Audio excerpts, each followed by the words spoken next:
Le syndicat libéral dispose de la majorité des sièges dans d'autres entreprises. Par exemple, la société Skaldia Volga à Bruxelles.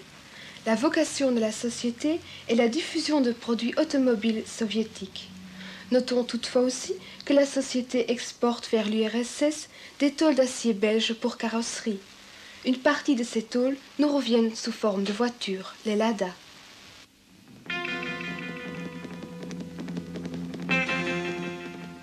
Monsieur Pipin, vous êtes délégué ici chez Skaldia Volga au conseil d'entreprise. Vous avez un mandat syndical.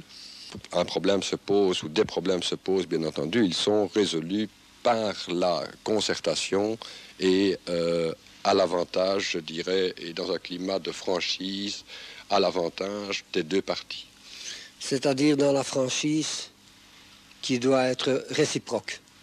C'est bien du patron que des délégués. Et est-ce que cela a été facile d'arriver à cette situation? Non, non. Il a fallu de longues années, comme je viens de vous le dire, de longues années de discussion pour arriver au résultat où nous sommes. Et grâce à cette action que vous avez menée, le syndicat libéral maintenant est majoritaire dans l'entreprise. Oui, oui.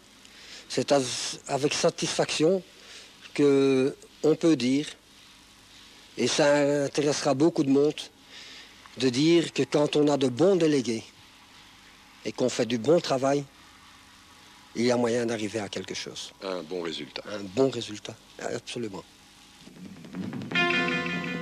Daniel Degré, vous êtes délégué syndical ici chez Skaldia Volga. Une des préoccupations de l'organisation syndicale, c'est aussi le problème de l'emploi. En quels termes est-ce qu'il se pose dans votre entreprise? Ici, monsieur Lemoine, on peut dire chez Skaldia Volga que la situation est bonne. On continue à engager du personnel. Nous ne connaissons pas de chômage technique actuellement. Et d'après les informations que nous procédons, les avenirs sont très bons. Donc l'avenir est prometteur. C'est ça, ouais. Et il n'y a pas de licenciement en vue. Non, pas du tout.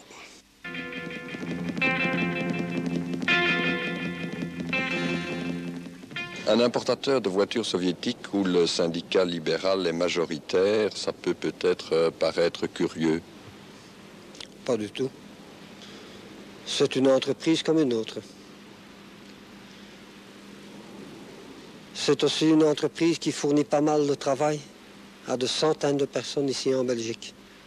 Je sais que pas mal d'usines rencontrent de difficultés, mais je pense dans une usine où il y a de bons délégués qui représentent vraiment le personnel et qui veulent faire du bon travail et non pas démolir une société, mais la construire, il y a possibilité d'arriver.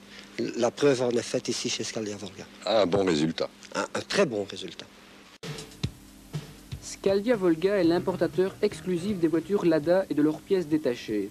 On y prépare les voitures ainsi que les séries spéciales destinées à être vendues sur notre marché. 241 personnes travaillent actuellement dans les bâtiments de Zaventem, Anvers et Bruxelles. Le syndicat libéral dispose d'une confortable majorité dans les organes de concertation de cette entreprise. Oui, chez les ouvriers, nous occupons un mandat dans les trois organes, c'est-à-dire sécurité hygiène, conseil d'entreprise et la délégation syndicale. Mais, autrement, chez les employés, nous avons une majorité absolue dans les trois organes. Et là, nous ne pensons pas encore en progresser, quoi.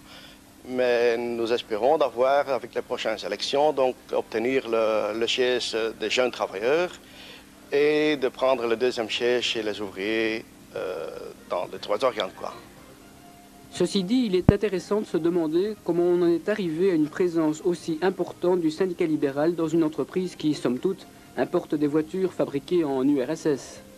C'est en 1973 que tout a commencé grâce à mon prédécesseur Camille Pipard qui a su instaurer le syndicat libéral au sein de notre société. Il faut vous dire qu'à l'époque, aucun avantage social n'existait et que grâce à ses revendications et à ses luttes, il a pu améliorer la situation sociale. Il a pu également former une équipe autour de lui pour continuer les revendications et continuer à améliorer cette situation. Suite aux résultats, les gens se rendant compte que malgré tout, la présence de cette délégation était indispensable, les gens nous ont fait confiance, se sont affiliés et nous ont surtout supportés lors des dernières élections sociales. Avec pour résultat que depuis 1973, ils maintiennent leur majorité. Oui, c'est un fait, cette confiance est toujours présente, bien que les droits acquis peuvent être remis en question. Et nous devons être très, très vigilants. Nous pouvons continuer à négocier parce que malgré tout, il y a encore un progrès social à faire ici dans notre société. Il est vrai également que nous avons une direction ouverte au dialogue, mais que, bon, ce n'est pas pour autant partie gagnée, qu'il y a toujours lieu de négocier et que ces négociations, malheureusement, n'aboutissent pas toujours. Il faut ajouter également que nous avons la chance d'avoir nos permanents syndicaux qui sont derrière nous et que nous pouvons profiter pleinement de la structure du syndicat libéral. À l'intérieur de l'entreprise, il est aussi important de préparer l'avenir. Une des clés de notre succès est basée sur le travail en équipe. En effet, nous essayons de former au maximum nos suppléants afin qu'ils soient capables de remplacer un délégué effectif au pied levé et dans n'importe quelle réunion. C'est aussi la meilleure façon de préparer l'avenir. Ce qui a contribué également à notre succès, c'est que nous sommes toujours à disposition de nos membres et même de nos non-membres pour les aider dans tous les cas et au mieux de nos possibilités, aussi bien sur le plan professionnel qu'autre. Je crois que de nombreux collègues ont apprécié jusqu'ici notre façon d'agir en la matière.